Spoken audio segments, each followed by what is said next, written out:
Dabhoi વિશ્વાતી green township society ખાતે છેલ્લા ઘણા દિવસથી પીવાના પાણીમાં ગંદુ પાણી મિક્સિંગ થતું હોય પીવાલાયક પાણી નહીં આવતા સોસાયટીના રહીશો દ્વારા બહારથી વેચાતું પાણી મંગાવી પીવામાં આવે છે। પીવાના પાણીની વહેલી તકે સમસ્યા દૂર કરવા રહીશોની માંગ ઉઠવા પામી।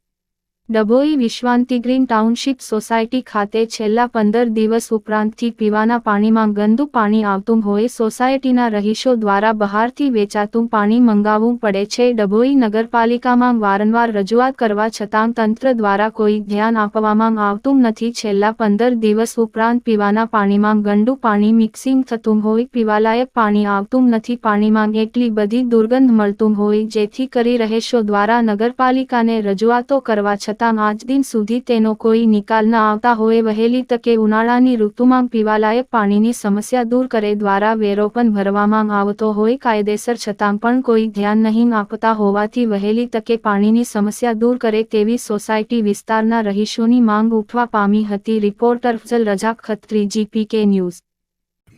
ડભોઈ વિશ્રાંતિ ગ્રીન સોસાયટીમાં પાણીની સમસ્યા 15 દિવસથી છે।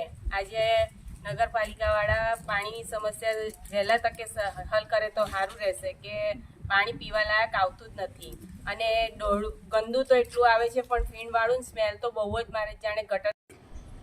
વિશ્રાંતિ ગ્રીન સોસાયટીમાં છેલ્લા 15 દિવસથી ગંદુ પાણી આવે છે જે મોઢામાં ગળાય નખાય નહીં અને પાણી નગરપાલિકાનું પાણી આવતું જ નહીં પ્રેશરથી મોટરથી અમારે પાણી લેવું પડે છે અને વારંવાર ગંદા પાણીનો